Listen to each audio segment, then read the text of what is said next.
saudara kita yang terbaring di rumah sakit. Hari ini sayup-sayup suara azan dari masjid rumah sakit masuk ke telinganya. Dia menonton di televisi acara live solat Jumat, tapi saat itu dia hanya mampu terbujur kaku. Ruhnya masih ada dalam jasad.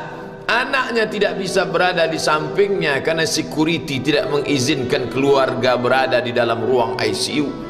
Dia duduk di dalam, suara terdengar, azan bersahutan, hayya 'alas salah, mari salat, hayya 'alal falah, mari menuju kemenangan.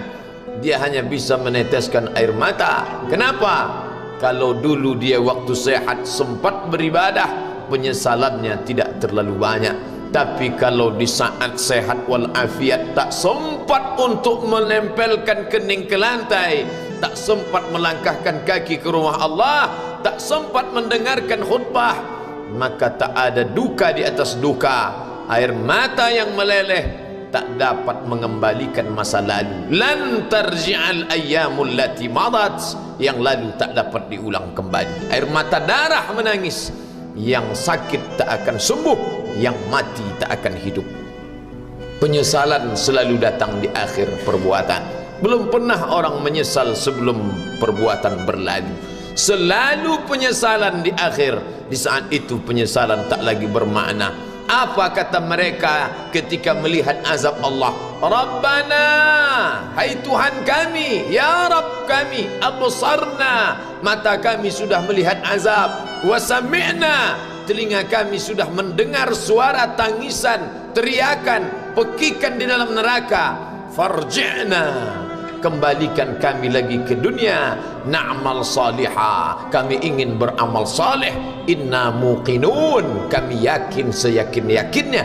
Tapi saat itu penyesalan tak lagi bermakna, karena dunia tak mungkin utuh semula, karena sudah menjadi sunnatullah yang lampau tak akan kembali.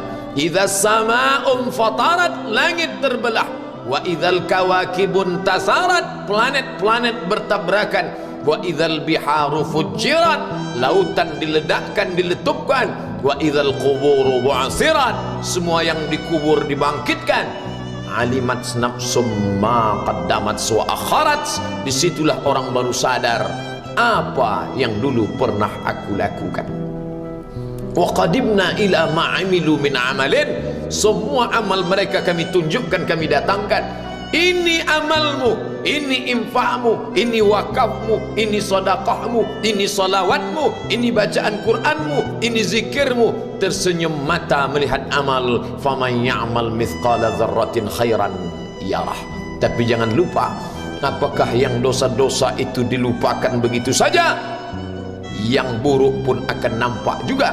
Faman ya'mal mithqala dzarratin syarran, sebesar ujung rambut, sebesar telapak kaki semut yang hitam, di atas batu yang hitam, di tengah malam yang kelam, di dalam samudra yang gelap, akan ditampakkan juga pada hari itu. Yauma tublas sarair, segala rahasia ditunjukkan, dan mata akan melihat dengan penglihatan yang nyata. Mulut tidak lagi bisa menjawab. Al-yauma nakhtimu ala afwahihim, hari itu mulut kami kunci, karena mulut itu yang dulu pandai mencari-cari alasan, bersilat lidah, maka hari itu lidah dikunci. Wa tukallimuna aydihim, tangan mereka kami buat bicara. Wa tashhadu arjuluhum, kaki bersaksi. Apa yang akan dibicarakan tangan, apa yang akan dipersaksikan kaki? Bima kanu yaksibun, semua yang pernah dilakukan di masa yang lalu. Berapa atasanmu sanggup memberi gaji sehingga begitu enteng kau tinggalkan solatmu? Apa yang dijanjikan istrimu sehingga begitu enteng kau berikan yang haram, hanya rayuan sesaat, padahal dia pun akan meninggalkanmu sebelum masa tua tiba? Apa yang dijanjikan anak-anakmu? Ayah, kami akan menjagamu di hari tuamu nanti, maka berikan kami yang kami inginkan, belikan kami rumah yang besar, belikan kami kendaraan yang mewah, nanti setelah hari tua kami akan menjagamu, kata mereka. Tapi setelah kita tua, dosa-dosa begitu banyak terkumpul, mereka pun meninggalkan kita di panti jompo yang penuh dengan kesunyian, hening, sepi. Suara cucu tak terdengar menangis karena mereka pun malu mengakui kita sebagai orang tua. Suapkanlah yang haram ke mulut mereka, berikanlah yang batil ke dalam perut mereka. Itu hanya akan menjadi azab di dunia sebelum hari kiamat tiba. Ish ma syi'ta, hiduplah sesuka hatimu. Ish ma syi'ta, apa yang mau kau makan, makanlah. Apa yang akan kau bekerjakan, kerjakanlah. Fa innaka mayyit, tapi ingat, kau akan menjadi mayat, kau akan mati. Semua akan diminta pertanggungjawaban di hadapan Allah Subhanahu wa ta'ala.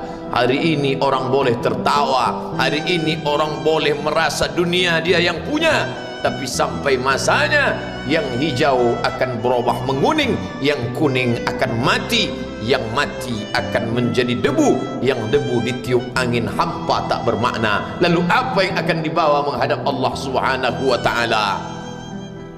Amal saleh.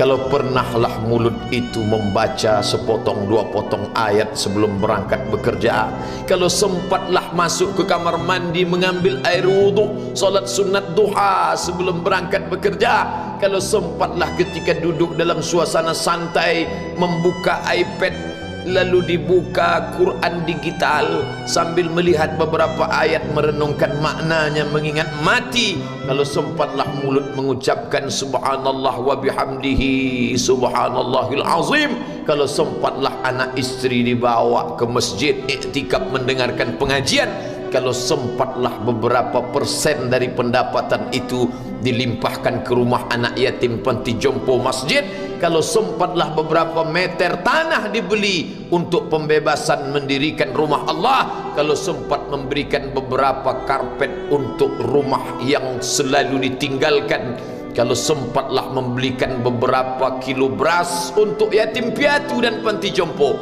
itulah yang akan menolong di hadapan Allah.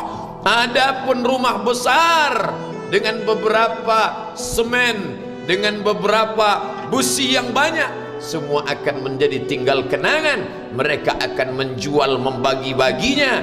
Tanah yang dulu harganya semeter 100.000 sekarang sudah menjadi 5 juta. Mereka akan bagi-bagi itu semua kepada ahli waris. Lalu kita hanya membawa 3 helai kain tipis yang tidak berjahit, dan itu semua menjadi milik orang. Kalau dulu mereka kita didik dengan pendidikan yang baik, di tengah malam mereka bangun menetes air matanya, lalu dia berdoa, Rabbighfirli wa liwalidayya warhamhuma kama rabbayani shaghira, seperti tetesan embun di tengah gurun Sahara yang panas. Kalau sempatlah mereka berdoa, Allahumma ighfir lahu warhamhu wa'afihi wa'fu anhu, maka mengalirlah air yang sejuk ke tenggorokan yang kering. Kalau sempatlah mereka membeli makanan, diundangnya anak yatim, diusapnya kepala, ya Allah, terimalah sedekahku ini untuk almarhum ayahku, almarhumah bundaku. Aku tak dapat membalas budi baik mereka, ya Allah, mereka sudah mendahului aku. Maka akan mengalirlah itu sebagai perlipur lara di tengah alam barzakh sementara kiamat tiba. Tapi kalau mereka hanya dididik dengan keduniawian, dididik dengan kemewahan, disumbat mereka dengan materi, tak pernah diingatkan pada mati.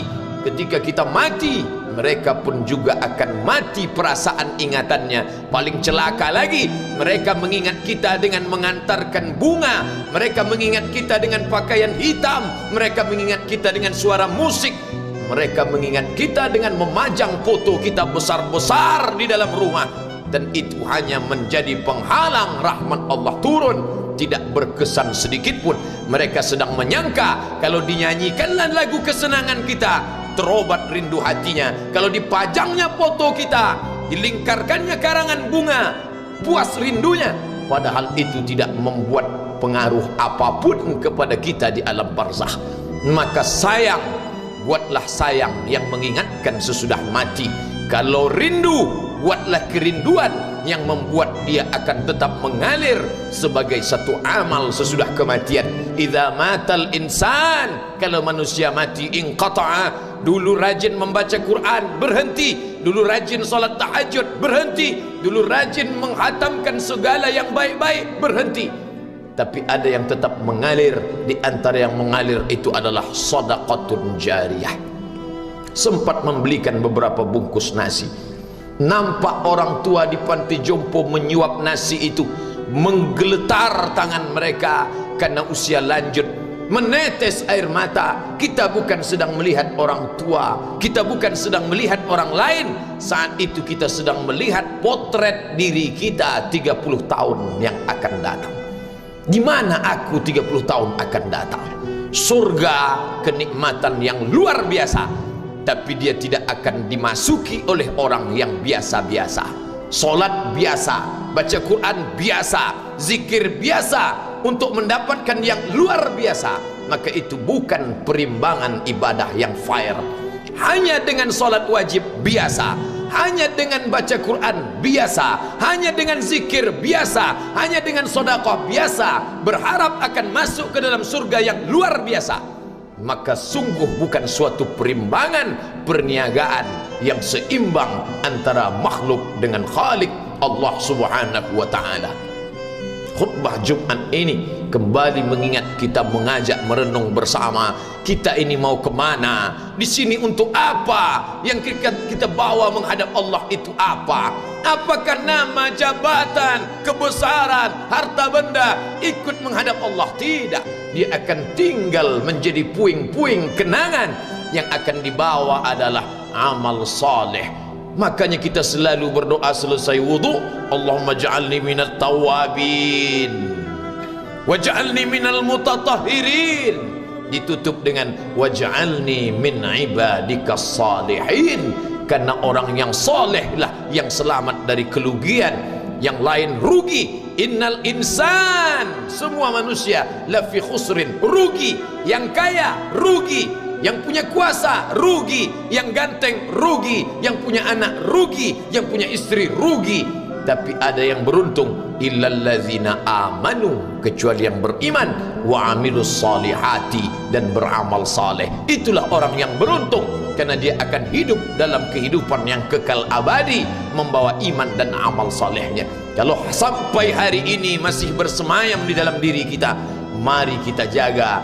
Dan kita berharap kepada Allah husnuzan, Allah menutup usia kita ini dengan husnul khatimah. Ketika itulah malaikat datang memanggil, menyambut, ya ayyatuhan nafsul mutmainnah, wahai jiwa yang tenang, irji'i ila rabbiki, kembalilah engkau kepada Tuhan Rabbmu, radiyatan mardiyah, engkau ridha kepada Allah, Allah pun ridha menerima engkau sebagai hambanya. Fadkhuli fi ibadi, masuklah engkau ke dalam golongan hambaku. Wadkhuli jannati, masuklah engkau ke dalam surgaku. Saat itu ruh keluar dari badan seperti tetesan air di hujung daun yang lembut menetes.